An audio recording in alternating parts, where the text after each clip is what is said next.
Hello everyone, this is Jain Bhattacharya, TGT English, JNV, Jabalpur.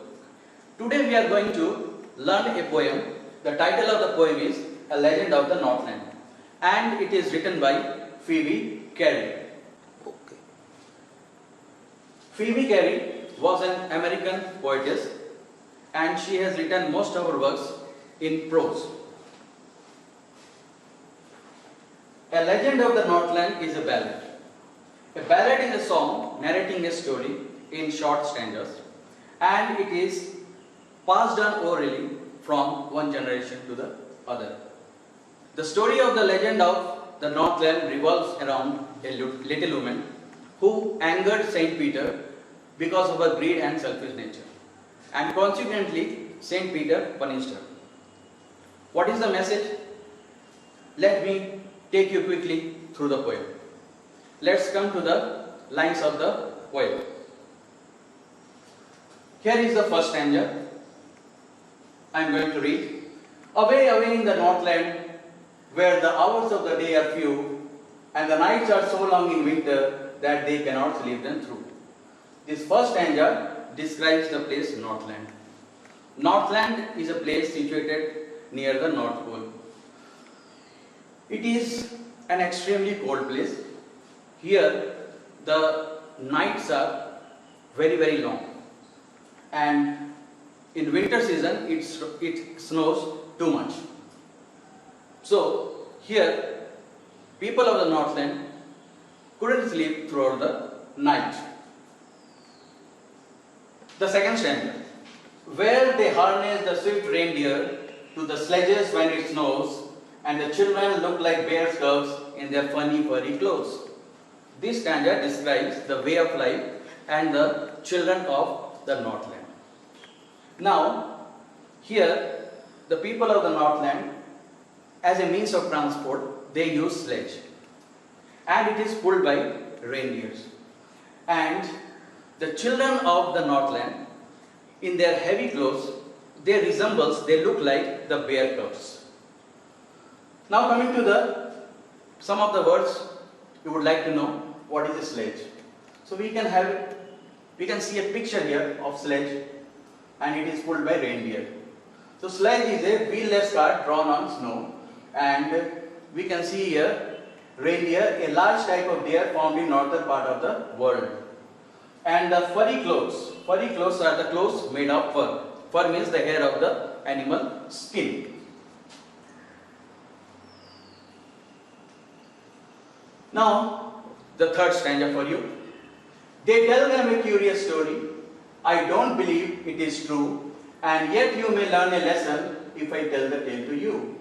The poetess Phoebe Cary doesn't believe this story because it is not based truly on facts. So, she said that though it is not true, but the children have a message to learn from this legend. Once when the good Saint Peter lived in the world below and walked about it preaching just as he did, you know. So the legend begins from here. Once there was Saint Peter. A saint is an apostle of God, a missionary. His work is to preach the religious messages. And he is not alive today. Now some of the words used in this lines. Preach. Preach means to give religious lessons, to deliver sermons. The word world below shows the earth where we live.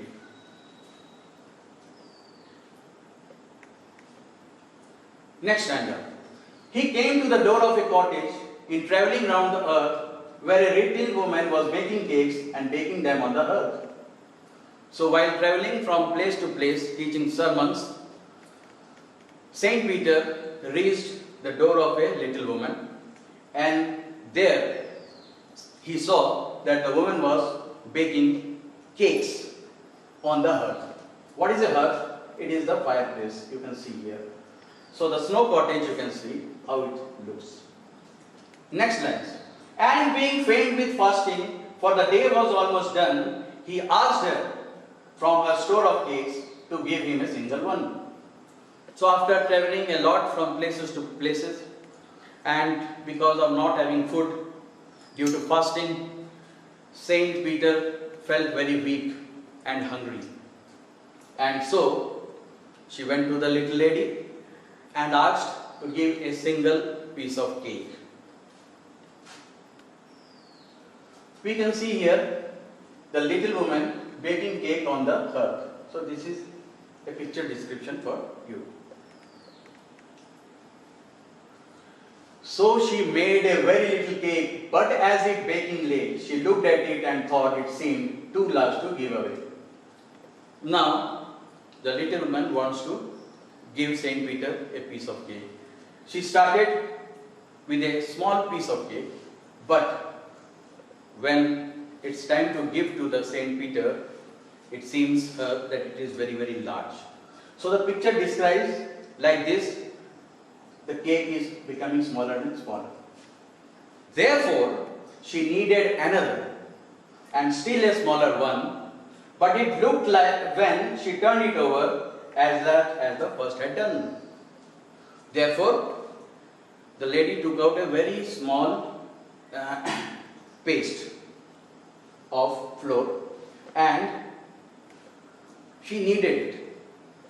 Knead is the picture shows you what is kneading. It is the act of pasting flour and water. So she kneaded a very small cake, and again when it is the time to give to Saint Peter, it looks to her very, very small. Then she took a tiny scrap of dough and rolled it flat and baked it thin as a wafer, but she couldn't part with that. Again she took a very thin dough. What is dough? Dough is soft paste of kneaded flour and water. She started rolling and she made it as thin as wafer. What is wafer? Wafer is a small thin round bread. This is the picture describing wafer. So she rolled and finally make it the thin one as a wafer. Again she couldn't part with that. For she said, "My cakes that seem too small when I eat of them myself are yet too large to give away," so she put them on the shelf. So she said that these cakes are small for me, but when it comes to give to somebody else, it seems to her a very large piece of a cake. And finally she put it back on the shelf. So she kept this again back to the shelf. Then good Saint Peter grew angry, for he was hungry and faint, and surely such a woman was enough to provoke a saint. Saints are always good and noble in nature. And Saint Peter was very hungry also. He was feeling very weak also. And the greedy nature and this insulting behavior of the woman provoked the saint. Means the saint grew very, very angry. This is the image of the anger showing. And he said, "You are far too selfish to dwell in a human form, to have food and shelter and fire to keep you warm." So Saint Peter said that you are very, very selfish. Now you don't deserve, the woman doesn't deserve to live in a human form, means as a woman. And she also doesn't deserve all these things, all these comforts of living a human life, that is food, shelter and fire. Now you shall build as the birds do, and shall get your scanty food by boring all day in the hard dry food. So Saint Peter said that now you will be changed to a bird. You have to live a life of a bird. And you will get scanty food like birds, and you have to lead a very hard life by boring all through the day in the dry wood. Then up she went through the chimney, never speaking a word, and out of the top flew a woodpecker, for she was changed to a bird. So the curse had immediate effect. and this lady changed into a woodpecker. This is woodpecker, and she flew through this chimney. What is chimney? Chimney is the opening in a roof through which smoke is blown out. So this is the chimney, and this lady was changed to a bird. She had a scarlet cap on her head, and that was left the same, but all the rest of her clothes were burned black as a coal in the flame.